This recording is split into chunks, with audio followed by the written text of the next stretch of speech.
আসসালামু আলাইকুম এভরিওয়ান, চলে এসেছি শীতের মেলা উপভোগ করতে গ্র্যান্ড হলে। নারায়ণগঞ্জ চাষারা গ্র্যান্ড হল লিফটের 5, 16, 17, 18 নভেম্বর পর্যন্ত মেলা চলবে। মেলার সময় সকাল 10টা থেকে রাত 10টা পর্যন্ত। মেলায় ঢুকতেই প্রথমেই খাবারের স্টল, বিভিন্ন ধরনের পেজ এবং গ্রুপের আপুরা তাদের হোমমেড খাবার নিয়ে এসেছে এবং পরিচিতি বাড়ানোর জন্য আমাদের সবাইকে একটা করে তাদের ভিজিটিং কার্ড দিয়ে দিচ্ছিল এবং তারা তাদের খাবারগুলো খুব সুন্দরভাবে সাজিয়ে রেখেছিল। তো আমি আমার ফ্রেন্ডদেরকে নিয়ে চলে এসেছি মেলাটি উপভোগ করার জন্য। আর প্রথমেই খাবারের স্টল দেখে খুবই ভালো লাগতেছে, কারণ আমরা সবাই ক্ষুধার্ত ছিলাম। তারপর আমরা চিন্তা করলাম একটু ঘুরে ঘুরে দেখি কি কি পাওয়া যায়, তারপরে খাওয়া দাওয়া কেনাকাটা হবে। তো আমরা একটু ঘুরে ঘুরে দেখতেছিলাম আর আপনাদের জন্য একটু ভিডিও করে নিলাম। আর যারা এখনো মেলায় আসেনি তারা আমার এই ভিডিওর মাধ্যমে একটু হলেও আইডিয়া পাবেন। খাবারের স্টলের পাশাপাশি এখানে বিভিন্ন অর্নামেন্টসও ছিল। অর্নামেন্টস গুলো দেখতে খুবই সুন্দর লাগতেছিল। আর এই ব্রেসলেটটার দাম ছিল 250 টাকা করে। এই চুড়িটার দামও 250 টাকা ছিল, 1 পিস 250 টাকা করে। খুব সুন্দর ছিল এই স্টলের অর্নামেন্টস গুলো। চলুন মেলায় আর কি কি আছে ঘুরে ঘুরে একটু দেখে আসি। অনেকেই 3 piece, sandal, kameez, 2 piece, top, styles এবং গোল্ড প্লেটের অর্নামেন্টস, স্টোনের অর্নামেন্টস, হাতে বানানো অর্নামেন্টস নিয়ে বসেছে। খুবই সুন্দর ছিল এই স্টোনের অর্নামেন্টস গুলো, খুবই সুন্দর ছিল। আর এই ব্রেসলেটটা আমার কাছে খুবই ভালো লাগছে, অনেক সুন্দর ছিল। ভুল যদি না হয় এটার প্রাইস ছিল 300 বা 250 টাকার মধ্যে। এই স্টলে অনেক সুন্দর গোল্ড প্লেটের জুয়েলারি ছিল। আর এই আংটিটা খুবই সুন্দর ছিল, এটা ওরা নিজেরা তৈরি করেছে। তো আংটিটা আমার আঙ্গুলের সাইজে ছিল না, তার জন্য আমি নিতে পারিনি। আংটিটার জন্য খুবই খারাপ লাগছিল। এটা হচ্ছে হ্যান্ডমেড অর্নামেন্টস, এটা ওরা নিজেরাই তৈরি করেছে খুব সুন্দর করে। ওদের এখানে আংটি ছিল, ইয়াররিং ছিল, ব্রুজ ছিল, খুবই সুন্দর ছিল। 250-300 টাকার মধ্যে ওদের প্রাইস ছিল। আর এই আপুদের খাবারগুলো এত সুন্দর করে সাজিয়ে রেখেছিল, মানে দেখে খুব শান্তি লাগতেছিল। আর অনেক পরিপাটি, পরিষ্কার পরিচ্ছন্ন ছিল। স্টলটা আমার কাছে খুবই ভালো লেগেছে আলহামদুলিল্লাহ। আর ওদের খাবারের মানটাও খুব ভালো ছিল। আর ওরা প্রত্যেকটি খাবারের প্রাইস সুন্দরভাবে লিখে রেখেছিল, কোন খাবারের নাম কি সেটাও লিখে রেখেছিল। তো এটা আমার কাছে খুব ভালো লাগছে। রান্না বান্নায় পরিষ্কার পরিচ্ছন্ন যেখানে থাকে সেখানে খাবারের টেস্টটাও খুব ভালো থাকে আমার কাছে মনে হয়। আপনারা এই স্টলে এসে খাবার টেস্ট করে দেখতে পারেন, খুবই মজার।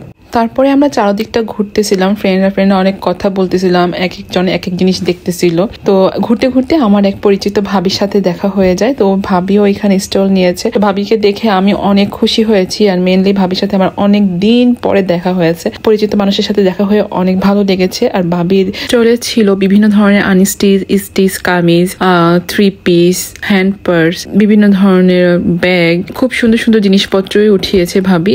আমার কাছে অনেক ভালো লেগেছে। ছোট ছোট অর্নামেন্টসও সে তার সাইডে রেখেছে। তো এই টপসটা খুবই সুন্দর ছিল। এই টপসটার প্রাইস ছিল 800 টাকা। তো আপনারা চাইলে নিতে পারেন ভাবির কাছ থেকে। পরে একটা ব্যাগ ছিল, ব্যাগটা আমার কাছে খুব ভালো লেগেছে। ব্যাগটা কিনেছি মূলত আমার মেয়ের জন্য, ড্রয়িং এর জিনিসপত্র এখানে ক্যারি করতে পারবে তার জন্য নেওয়া। তো ব্যাগটা খুব সুন্দর ছিল, ব্যাগটার প্রাইস ছিল 250 টাকা। ভাবির পেজের নাম হচ্ছে সুমি গার্ল ফ্যাশন।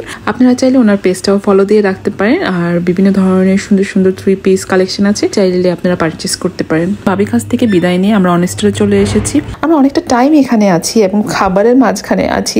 সো খাবার তো খেতেই হবে, ক্ষুধা লেগে গেছে খাবার দেখতে দেখতে।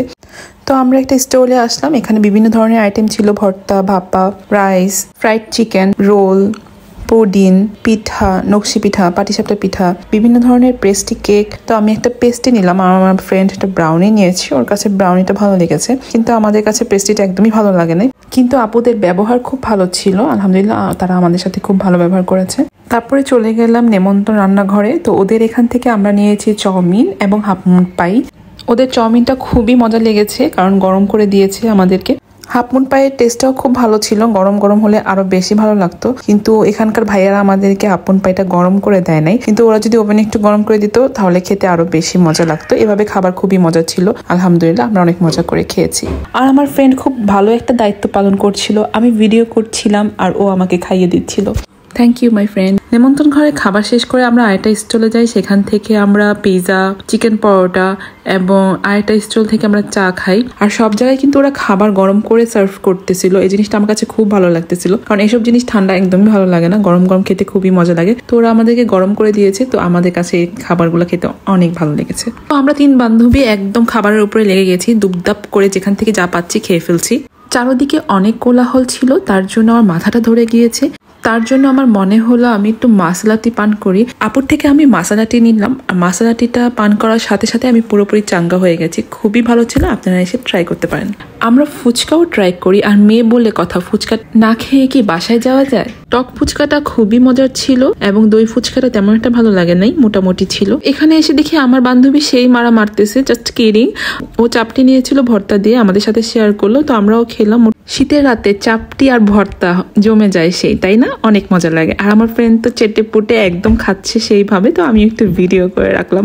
আমরা অনেক মজা করলাম আর অনেক ভালো একটা সময় কাটিয়েছি মেলার মধ্যে। তো এখন আমরা মেলা থেকে বের হয়ে যাব, তার জন্য চারদিকটা একটু ভালো করে ভিডিও করে নিচ্ছি। ফ্রেন্ডরা মিলে এসেছি, খুব ভালো একটা সময় কাটিয়েছি। আর ফ্রেন্ড মানে তো হচ্ছে শেয়ারিং অ্যান্ড কেয়ারিং।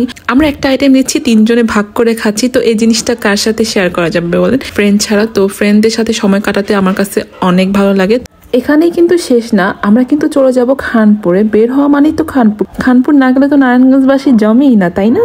চলে এসেছি খানপুরে এসে আমরা রিফ্রেশিং একটা লেমন ড্রিঙ্কস অর্ডার দিই। আর ড্রিঙ্কসটা খেতে আমাদের কাছে অনেক ভালো লেগেছে। আর মোমো অর্ডার করি। তো এগুলা খেতে খেতে আমরা অনেক গল্প করতে থাকি। তো আমি বাসার জন্য কিছু খাবার পার্সেল করে নিয়ে যাই। তো আমরা ফ্রেন্ডরা বসে এখানে অনেকক্ষণ সময় কাটাই। তারপরে আমি বাসায় চলে আসি। বাসায় এসে দেখি আম্মু শীতের একটি মজাদার খাবার তৈরি করছে, সেটা হচ্ছে ডিম এবং সালাদ দিয়ে খেতে খুবই মজা লাগে।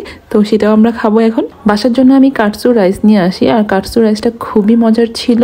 আম্মুরা খেয়ে অনেক প্রশংসা করেছে। গরম গরম সিদ্ধ ডিমের মধ্যে সালাদ ভরে কারা কারা খেয়েছেন অবশ্যই কমেন্টস করে জানাবেন। আর শীতের কিন্তু মজাদার একটি খাবার, আর যারা খাননি আজকে ট্রাই করবেন এবং কমেন্টস করে আমাকে জানাবেন। তো বরাবরের মতো খেতে খেতে এখানেই বিদায় নিয়ে নিচ্ছি। Everyone stay well and stay healthy. See you again in another blog. Thank you for watching my video. আল্লাহ হাফিজ।